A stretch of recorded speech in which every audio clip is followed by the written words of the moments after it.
Kanpur CO समेत 8 पुलिसकर्मी शहीद, सीएम योगी ने दी श्रद्धांजलि।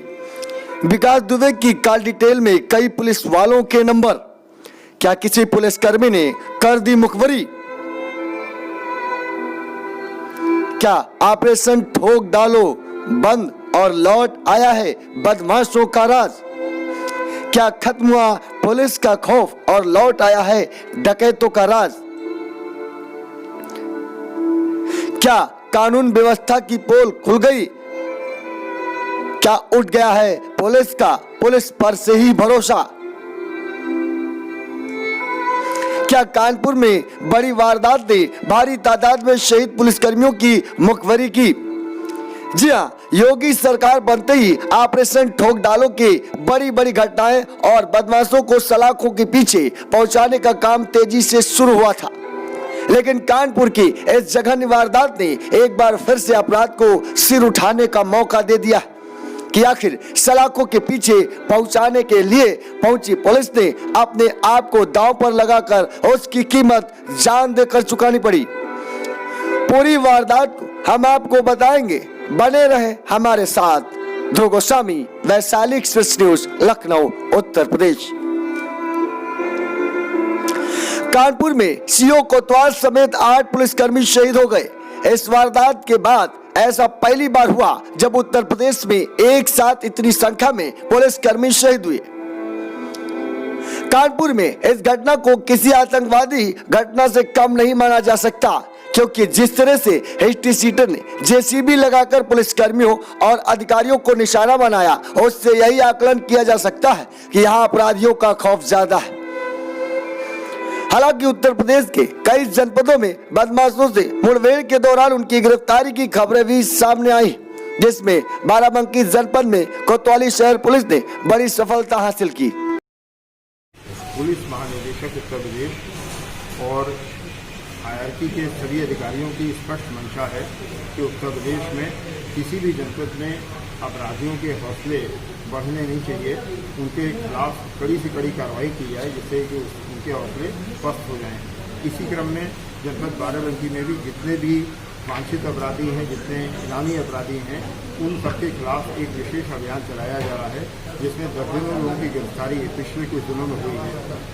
इसके पीछे मुख्य उद्देश्य ये है कि जो अपराधी बाहर घूम रहे हैं और आगे कोई अपराध कर सकते हैं, उनको रोक दिया जाए, प्रिवेंट कर दिया जाए, और साथ ही साथ ये संदेश स्पष्ट किया जाए कि कोई भी जनपद में या प्रदेश में अपराध करने की हिमाकत न कर सके। इसी क्रम में जो पुरस्कार घोषित अपराधी हैं, उनको न्यूट्रलाइज करने के लिए, उनको अकाउंट फॉर करने के लिए स्पेशल दस्ते बनाए गए हैं, जिसमें स्वाट टीम प्रमुखता से हिस्सा ले रही है। कल एक विशेष अधिसूचना के आधार पर इंस्पेक्टर कोतवाली और स्वाट प्रभारी रात्रि गश्त में थे और उन्हें ये अधिसूचना प्राप्त थी कि रामू वर्मा नाम का एक अपराधी, जिस पर 15 से अधिक मुकदमे पंजीकृत हैं जनपद लखनऊ और जनपद बाराबंकी में, जो दरियाबाद का रहने वाला है, वो कोई घटना को अंजाम देने के लिए निकला हुआ है। इस अधिसूचना को और अधिक विकसित किया गया और एक पर्टिकुलर पॉइंट पर जब वो वहाँ से निकल रहे थे, संदेह की स्थिति में थे कि स्कूटी पर सवार थे, उन्हें रोकने का इशारा किया गया। रोकने की बजाय उन्होंने पुलिस पार्टी पर फायर किया और जवाबी कार्रवाई में उनमें से एक व्यक्ति घायल हुआ, जो बाद में रामू वर्मा के रूप में इसकी पहचान हुई, और एक अन्य इसका साथी वो मौके से भागने में सफल रहा, क्योंकि वहाँ तमाम अंधेरा और झाड़ियाँ थीं।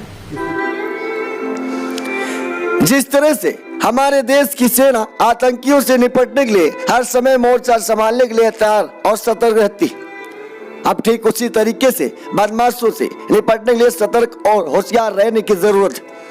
क्योंकि जब कानपुर की तरह किसी हिस्ट्री सीटर को पुलिस पकड़ ले जाए तो उसे शहीद नहीं, बल्कि हिस्ट्री सीटर उन्हें उनके तरीके से जवाब देकर उन्हें सबक सिखाए।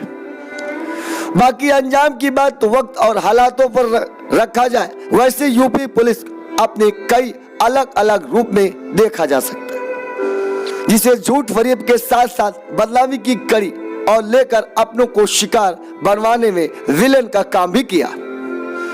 अब कानपुर की इस बड़ी वारदात को ही समझ लीजिए तो ऐसा लगता है कि शायद अपने ने ही अपनी मुखबरी कर दी। आशंका इस बात की भी है कि जब पुलिस हिस्ट्री सीटर को पकड़ने गई तो उससे पहले हिस्ट्री सीटर ने तैयारियां कर ली थी। ध्रुव गोस्वामी, वैशाली एक्सप्रेस न्यूज, लखनऊ, उत्तर प्रदेश। घटना हुई है जिसमें हमारे कई पुलिसकर्मी जो हैं आज शहीद हुए हैं, और लेकिन हमारी आसपास के जनपदों के साथ साथ यहाँ के सभी थाना अध्यक्ष और सीओ को बुला करके हम लोग लगातार इसकी जो है कम्बिंग प्रारंभ कर दिए हैं, और जल्दी ही हम जो भी दोषी है उनके खिलाफ हम सख्त से सख्त कार्रवाई करेंगे। और अभी तक जो हमारी सूचना है जो रहते हैं उसमें जो रहते हैं 8 हमारे पुलिसकर्मी जो रहते हैं शहीद हुए हैं, और 4 लोग जो है घायल हुए हैं जो रहते हैं, और उनके इलाज की जो है व्यवस्था हम लोग जो है पूरी तरह सुनिश्चित करते हैं। किसी को अरेस्टिंग हुई अभी तक?